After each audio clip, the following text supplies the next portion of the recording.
반갑습니다. 오늘 우리에게 주시는 하나님의 말씀은 창세기 28장 10절에서 15절까지의 말씀입니다. 제가 읽어드릴게요. 주님의 말씀을 들으십시오. 야곱이 브에셀바에서 떠나 하란으로 향하여 가더니 한 곳에 이르러는 해가 진지라 거기서 유숙하려고 그곳에 한 돌을 가져다가 베개로 삼고 거기서 누워 자더니 꿈에 본즉 사닥다리가 땅 위에 서 있는데 그 꼭대기가 하늘에 닿았고 또 본즉 하나님의 사자들이 그 위에서 오르락내리락하고 또 본즉 여호와께서 그 위에 서서 이르시되 나는 여호와니 너의 조부 아브라함의 하나님이요 이삭의 하나님이라. 내가 누워있는 땅을 내가 너와 내 자손에게 주리니 내 자손이 땅에 티끌같이 되어 내가 서쪽과 동쪽과 북쪽과 남쪽으로 퍼져갈지며 땅의 모든 족속이 너와 내 자손으로 말미암아 복을 받으리라. 내가 너와 함께 있어 내가 어디로 가든지 너를 지키며 너를 이끌어 이 땅으로 돌아오게 할지라. 내가 내게 허락한 것을 다 이루기까지 너를 떠나지 아니하리라 하신지라. 아멘. 오늘은 하나님께서 야곱을 부르신 이야기를 나누겠습니다. 사실은 우리가 다 잘 안다고 생각하는 이야기죠. 하지만 부르심이라는 관점에서 이 이야기를 다시 한번 읽어보면 또 다른 것이 보입니다.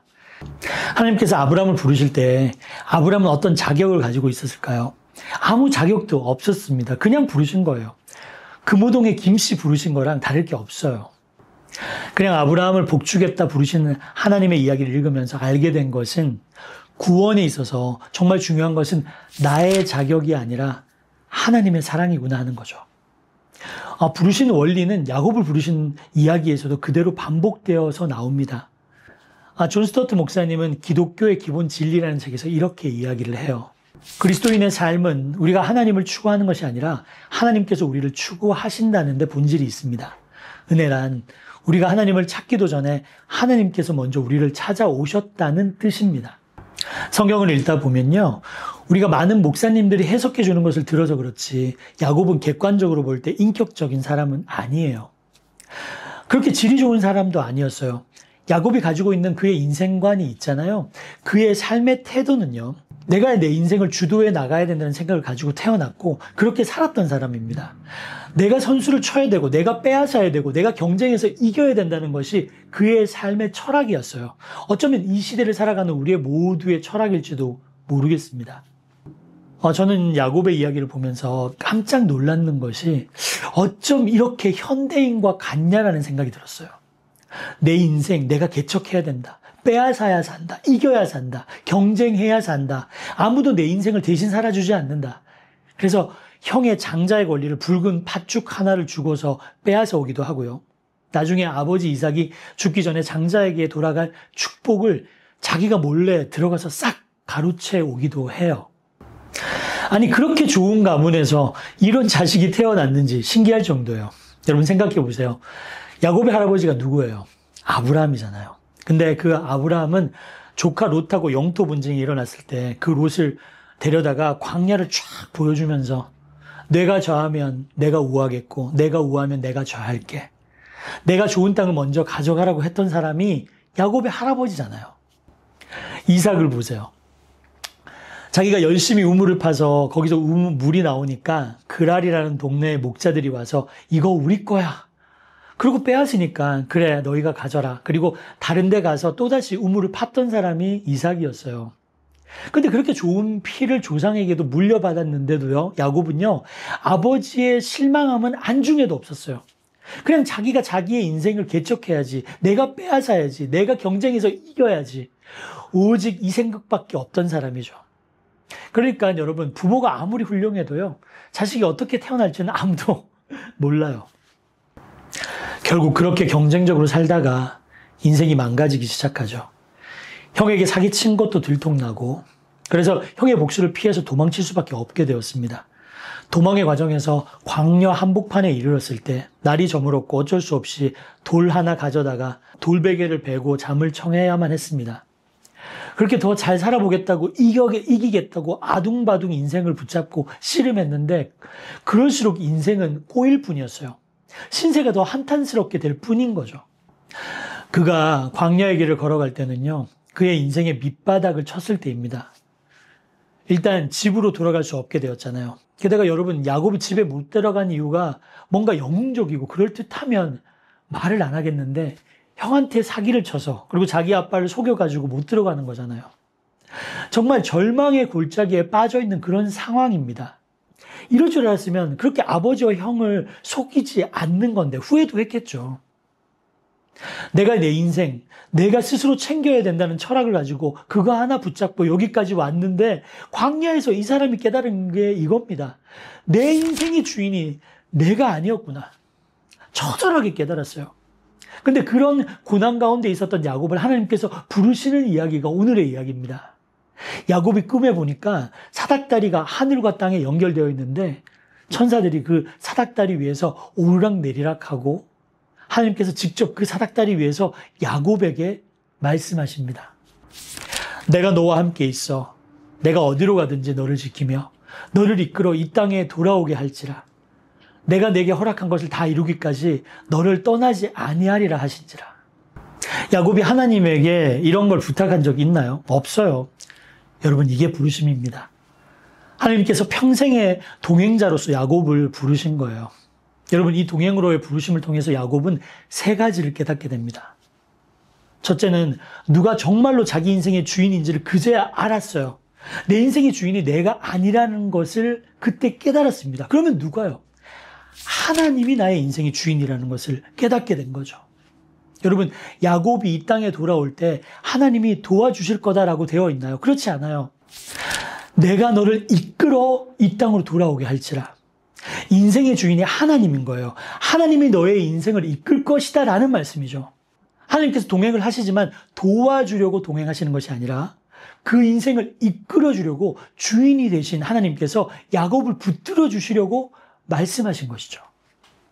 두 번째, 야곱은 여호와 하나님이 내 하나님이라는 걸 이제야 깨달았어요. 그 전까지는 아버지의 하나님이었어요.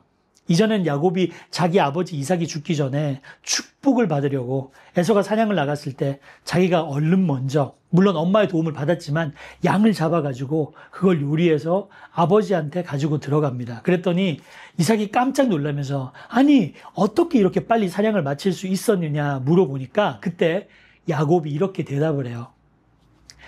아버지의 하나님 여호와께서 나를 순조롭게 사냥감을 만나게 하셨습니다. 누구의 하나님이에요? 아버지의 하나님, 내 하나님은 아니었던 겁니다. 그러나 이 동행으로의 부르심을 통해서 야곱은 드디어 하나님은 아버지 하나님, 할아버지 하나님이 아니라 내 하나님이라는 것을 비로소 깨닫게 된 거예요. 나의 하나님을 만나는 그 축복이 여러분 인생 가운데, 여러분의 자녀의 인생 가운데 있기를 간절히 축원드립니다. 내 하나님을 만나야죠. 목사의 하나님 말고 성도의 하나님 말고 나의 하나님을 만나야 됩니다. 셋째는요. 야곱은 하나님이 자기 아버지 집이나 그 동네에 계시는 줄 알았지 광야에도 있을 거라고는 상상도 못 해봤어요. 그러니까 야곱은 잠에 깨어서 이렇게 말하죠. 야곱이 잠에 깨어 이르되 여호와께서 과연 여기 계시거늘 내가 알지 못하였도다. 그런데 여러분, 하나님께서 뭐라고 하셨는지 아세요?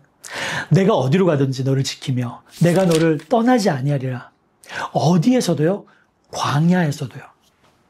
내가 사막의 음침한 골짜기를 다닐 때에도, 내가 고통 속에서 쓰러졌을 때에도, 내가 외로움 속에 신음하고 있을 때에도 내가 너를 지키며 내가 너를 떠나지 아니하리라. 이게 무슨 말씀인지 아시겠어요? 하나님은 교회에서만 계시지 않는다는 거예요. 여러분의 집으로, 여러분의 직장으로, 여러분이 가는 곳이라면 어디든지 가시며 떠나지 않겠다고 하신 하나님이 계시다는 겁니다.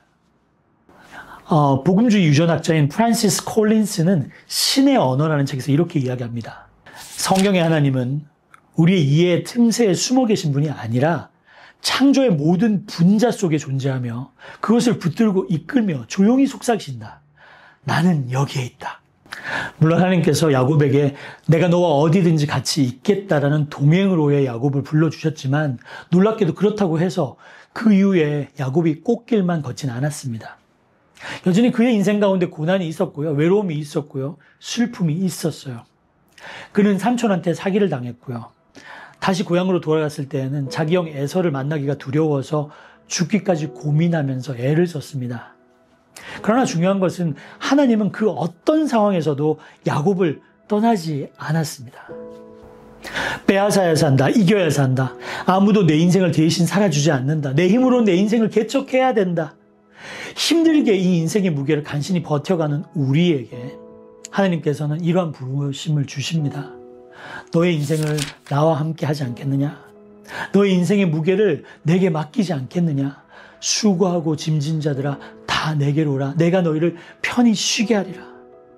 내가 어떤 고난 속에 있어도 내가 너와 함께 있다는 것을 믿을 수 있겠느냐?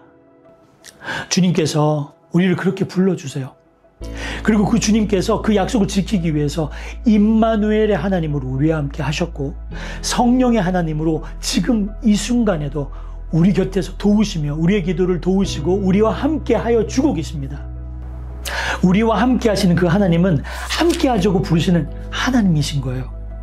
너의 인생을 아예 맡기지 않겠느냐? 부르시는 그 하나님께 응답하는 저와 여러분이 되기를 주님의 이름으로 축원드립니다. 사랑하는 여러분, 하나님은 야곱에게 너를 떠나지 아니하리라고 말씀하십니다. 이 약속은 단지 야곱의 개인적인 위로가 아니라 하나님의 백성에게 주신 영원한 언약이었습니다. 야곱이 처음으로 하나님을 만났던 그 광야는 사실 그의 실패의 자리였고 도망의 자리였고 그리고 눈물의 자리였습니다. 그러나 하나님은 그 절망의 한가운데서 내가 너와 함께 하겠다고 말씀하셨습니다. 하나님은 우리가 준비된 장소보다 우리가 무너진 자리에서 더 자주 말씀하십니다. 우리는 종종 하나님의 교회 안에서만 계신다고 생각해요. 하지만 하나님은 오늘도 우리의 일터에, 가정에, 그리고 관계의 한복판에 찾아오셔서 조용히 말씀하세요. 내가 여기 있다. 사랑하는 여러분, 하나님의 부르심은 늘 함께 있음으로 완성됩니다. 하나님은 우리에게 더 많은 것을 하라고 부르신 게 아니라 그분과 더 깊이 함께 있으라고 부르십니다. 야곱에게 사닥다리는 하늘과 땅을 잇는 통로였지만 지금 우리에게 그 사닥다리는 바로 예수 그리스도이십니다. 그분이 하나님과 인간을 연결하셨어요. 그러므로 인생의 광야에서 혼자라고 느낄 때 야곱의 고백이 우리의 고백이 되기를 바랍니다.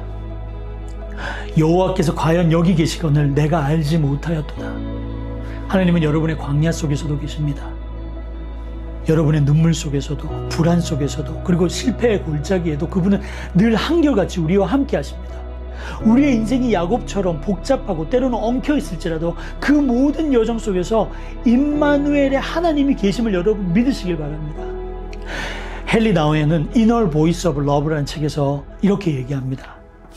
모든 것이 어둡고 절망이 당신을 에워싸고 있을 때에도 하나님은 여전히 그곳에 계시며 침묵 속에서도 당신과 함께 걸으시며 당신을 품고 계신다. 이제 주님께 여러분 이렇게 고백합시다. 주님, 제가 모든 것을 잃어도 당신이 함께 하신다면 저는 괜찮습니다. 내 인생의 주인 되신 주님, 오늘도 저와 함께 걸어가 주십시오. 이 믿음의 고백이 우리의 삶의 중심이 되기를, 그리고 우리 공동체가 하나님이 함께 계신 곳, 즉 베델, 하나님의 집으로 세워지기를 주님의 이름으로 축원드립니다.